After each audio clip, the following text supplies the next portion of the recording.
What happens is that after years, you realize that you've been living in the United States, but your English is not much better. If this sociocultural bubble reduces opportunities for language acquisition and for personal growth, well, then it becomes a problem. So I came up with these 5 steps. They're pretty simple steps. You have to be ready to take these steps. And you should know, if you feel you're isolating yourself from the culture, you're probably ready. Once you get comfortable doing that, I'm sure you're going to realize that, hey, why didn't I do that before? You're going to be unstoppable. Once you get started, you're going to have so much fun and you're going to start, learning English and meeting people. You'll want to keep doing more and more. Hi, Mark Franco here, and this is the Snap Language Learner Level Up Podcast, Episode 4. In the last episode, we talked about the sociocultural bubble, and I promised that I was going to talk about some steps that you can take to break through the bubble if you're in it and if you're ready to break through it. Just to recap, the sociocultural bubble is a phenomenon that happens to anyone. I'll talk about people coming to the United States to live here, but this applies to anyone. It could be an American going to live in France or someone from Japan living in Mexico.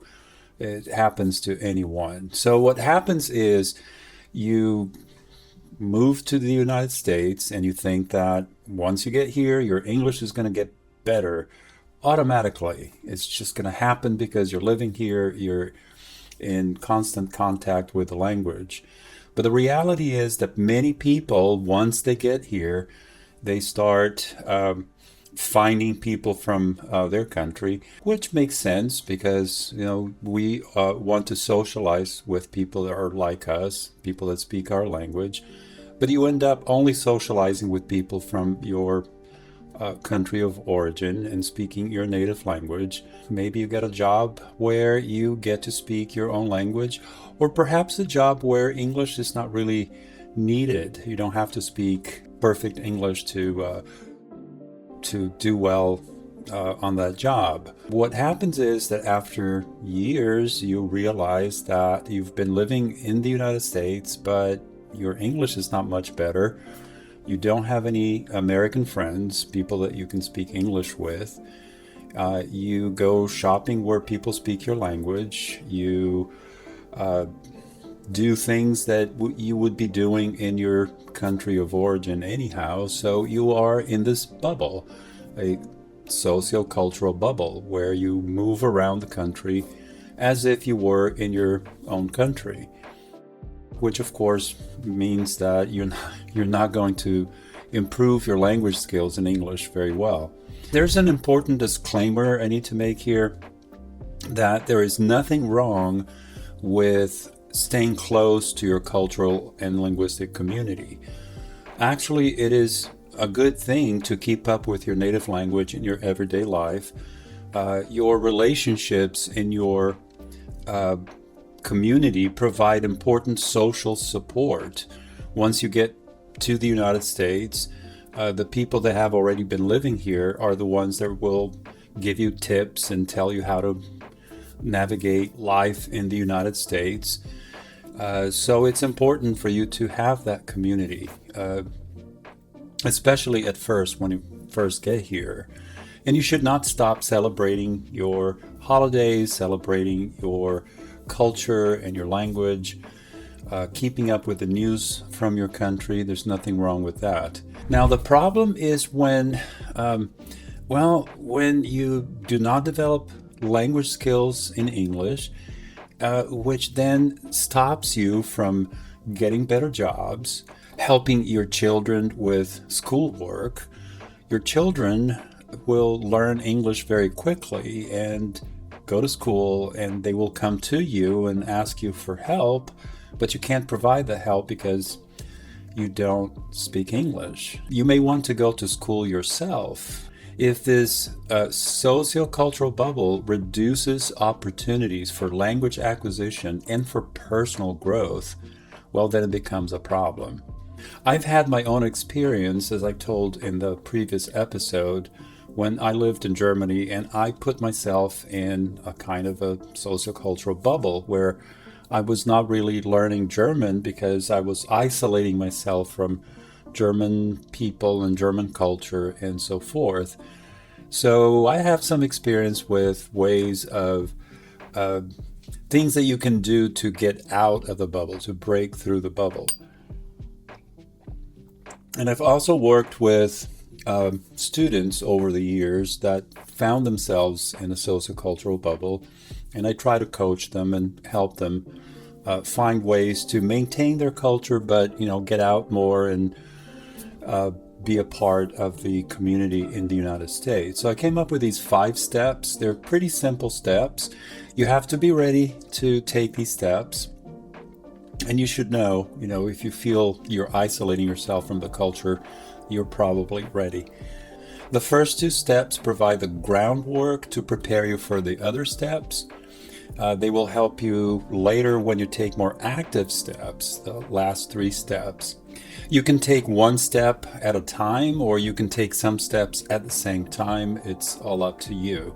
So let's talk about the groundwork steps and then the action steps. Step 1, identify your interests.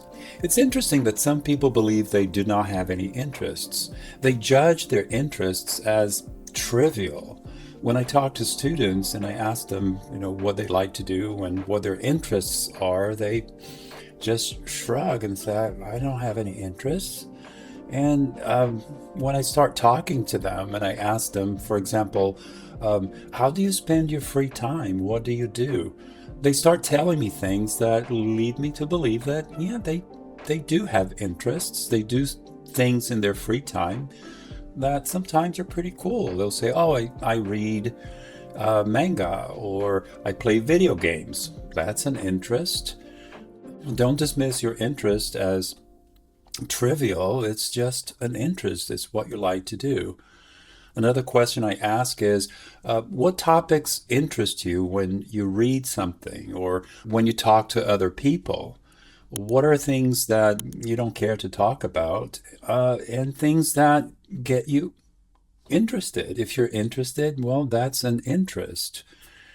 What are things you like to learn about? If you're going to read something different, or if you're going to watch a documentary on TV, what are topics that get you excited, something that you want to learn more about, to know more about? Those are your interests. I have a list of topics on the website, which, by the way, this episode is based on a web page that I have. I'll leave the link in the description so you can take a look at it. If you're having difficulties identifying your interests, you can take a look at it and you may realize that you have more interests than you think. Well, once you identify your interests, you're ready for step 2. And remember, you can take both steps at the same time. Step 2 is learn about the non-ESL community. And the emphasis here is the non-ESL community. If you're taking an ESL course, that's fine. That's great. That's a good way for you to learn English. But we're trying to get you out into the community, not the ESL community, but the community at large. So learn about the non-ESL community. Try to learn as much as you can about the country. Well, we're talking about the United States, but remember, this applies to any country. Learn about the United States, learn about the state you're living in, and learn about the community, the town that you're living in. What is its history? What are things that happen, like events that people like? Are there festivals? Are there special times of the year when people like to do things? What are the sports that people enjoy attending? And are there any cultural aspects of your town that are typical of your town? Perhaps your town is big on music or food culture, or what is your town about? Why should you learn about these things? Because You will have things to talk about when you meet new people. We're talking about breaking out of the sociocultural bubble and going out into the community you live in and perhaps meeting new people, making friends. You need to have things to talk about. You need to understand what they're interested in, their culture and their values and so forth, so you can have something to talk about. If there's a local sports team in your town and they're playing a big game, that would be a conversation that you can have with someone that you meet for the first time.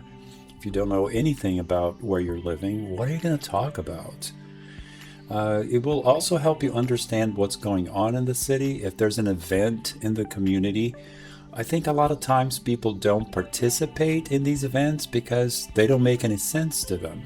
But if you learn a little bit about what's going on in your town, what your town is about, or your state, those events will start making sense to you. You will understand the background, the history of that event.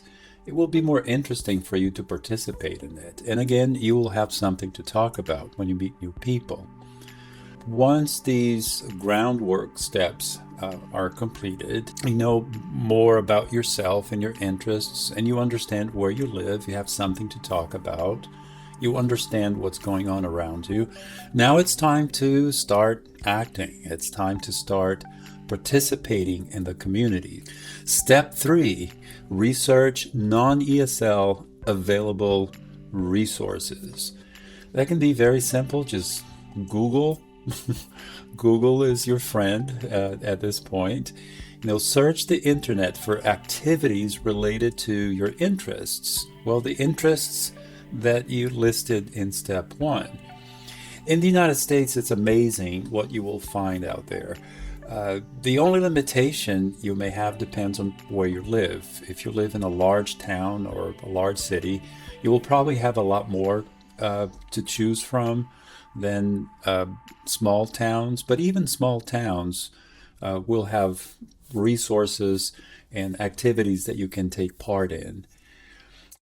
I have some ideas for resources on the website. And by the way, all these programs and resources that I'm going to mention in this video and that are also listed on the website are there just for examples. These mentions do not indicate that Snap Language endorses such resources. You need to do your own research, find out what's available to you. When I was writing this article, I did some research online. And for example, I searched board games in Dallas, and I found this Common Ground Games. This is a place where you can just actually play board games with people. Is that cool or what? You might think, I don't want to play board games with people.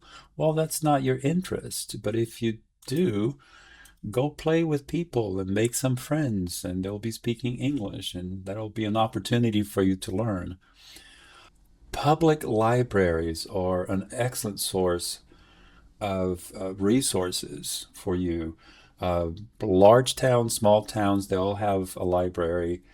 For example, I was searching for activities and I found this event at this place called the Lockwood Branch Library. I'm not sure where it is. Oh, it's in Dallas, Texas.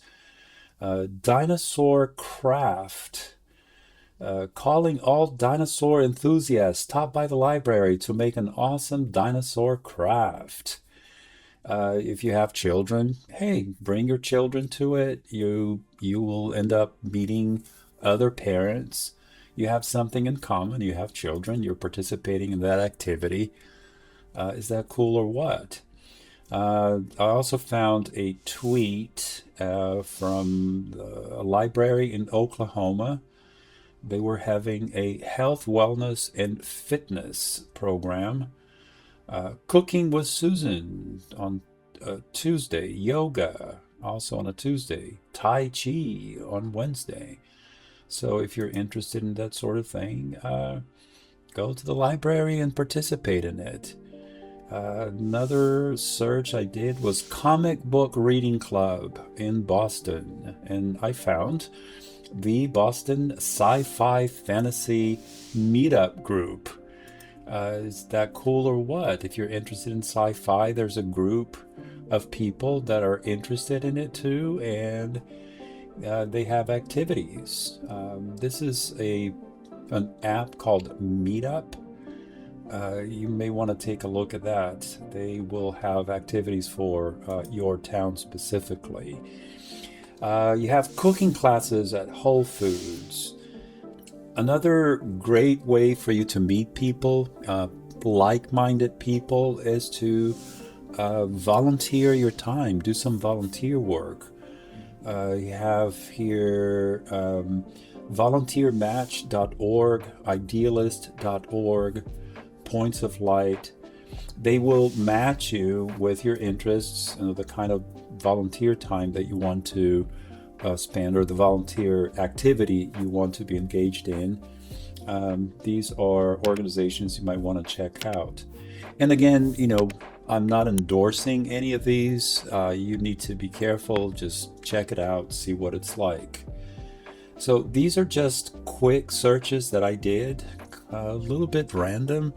And I was surprised that, you have all sorts of groups, all sorts of interest groups, and you have apps and websites that will help you find activities in your area. I know money is a concern for many people. Some of these activities may be paid. For example, you can take a pottery course, a pottery workshop. Those tend to be expensive. Depending where you live, the city may sponsor some of these activities, and it may be not as expensive as you think, so check it out. But you also have free activities, like at the public library. If there's a college in your town, check out what they have. See if there are activities that the public can participate. A lot of times they do. The activities are out there. You just need to get out of your comfort zone, do some searches on the web, see what you find. And I know it's like, it's kind of a little bit uncomfortable, but let's go to step 4. Do what you already do, but go non-ESL. If you feel a little anxious about getting started, getting out there and start doing things, well, do something that you already do, but do it in English. Force yourself to do it out in the community at large. For example, if you go to church already, well, go to an English-speaking church. If you are already taking a college course, let's say you're taking an ESL college course, well, find out what activities they have, non-ESL activities. Find out what non-ESL activities they have there. They may have interest groups, people meeting once or twice a week to discuss things or to engage in something that they like. Just go out and find things that you are already doing that you can mirror. You can do that same thing, but not within your language community. Get out and go into the community at large, the English-speaking community. Once you get comfortable doing that, I'm sure you're going to realize that, hey, why didn't I do that before? That anxiety you feel is because it's unknown. It's uncomfortable. You don't know what to expect.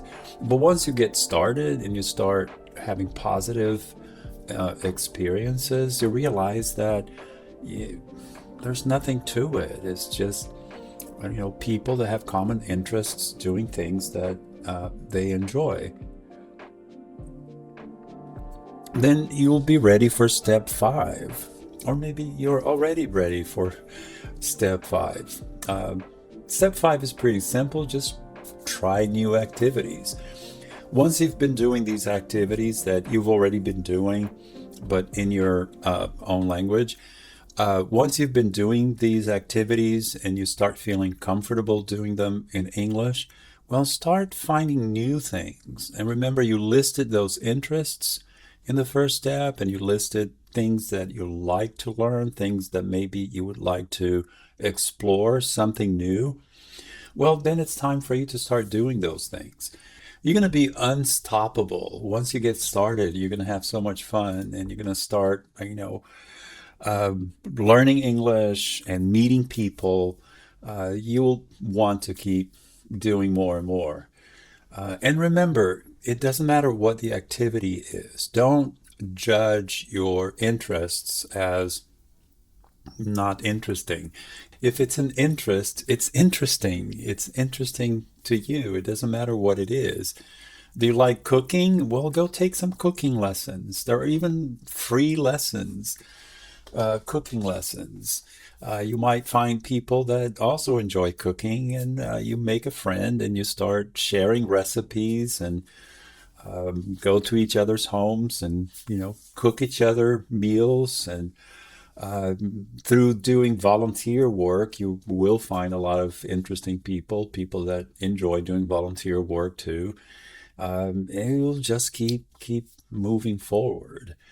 The idea here is to not isolate yourself within your language and culture so much that it's as if you're not here. There's a whole world out there, an English speaking world, that you can just get out and explore it and then come back to your comfort zone, come back to your friends that share your culture and language. There's nothing wrong with that. You're not taking anything away from your life, you're adding new things to your life. And let's not forget the whole purpose here. The idea is not to supplant your culture or to ditch your old friends. The idea behind breaking through the bubble is to expand your sociocultural circle. For some people, it's difficult to break the ice when you meet someone new. It's awkward. But when you participate in activities that are based on your interests, the people you meet there have those same interests. That makes breaking the ice that much easier. It's easier to start a new friendship when you have common interests. You have something to talk about. Just do it. Do it. Just do it.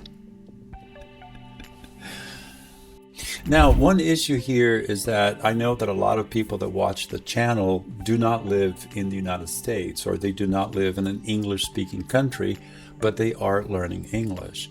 Now, there are things that you can do as well. Of course, there's no sociocultural bubble that you need to break through, but you can also do some search, and there are activities that you can do online.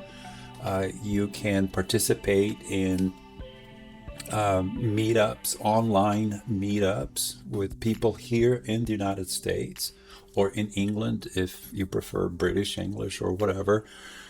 There are courses that you can take online, and sometimes even free courses that you can take online.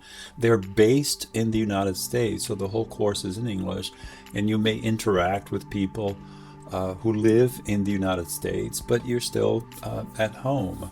There are forums. For example, if you like comic books, there are forums where people discuss comic books. You have the whole social media thing that you can start participating in English, start posting in English, start meeting people online who live not in your country, English speakers that live in the United States or wherever English is spoken. You'll be having contact with a culture without even leaving your home. You'll be learning about how people live and what they do and how they talk and all that stuff, right? All right, that's all I have for today. I hope I inspired some or most of you to just get out there and start doing some searches and start losing that anxiety, because it's no big deal. I promise. Once you get started and you start doing your first activity, that anxiety will go away. And by the way, there may be some hiccups along the way. There may be some situations that are unpleasant. If you try something and it doesn't work, don't just throw your hands up in the air and say, "Ah, that's it. I'm not doing this anymore." No. If it happens, it was just one isolated incident that happened. So you have to see it that way. Move on to another activity. If you didn't like something you did, go do something else until you find something that you find enjoyable. Just get out there and start communicating with people, start meeting people. I promise it's going to be fun if you make it fun. Okay. All right. Thank you so much. Please, if you got value out of this podcast, don't forget to subscribe so you don't miss the next one, and hit the like button and do the whole thing that you know you're supposed to do, because if you do them, you are going to be helping me a lot. And please, in the comments, let me know what you think about it, what your situation is. Have you tried doing these things before? Did it work for you? If it didn't work, why do you think it didn't work? I'd like to have a discussion in the comments with people that either are thinking about trying to break through the sociocultural bubble, and some people might not even be aware that they are in a bubble, and maybe this podcast episode has opened their eyes a little bit and got them thinking. If you're one of them, let us know. Let us know your experience. What do you think about this whole thing? All right, thank you so much, and I'll see you in the next one. Bye.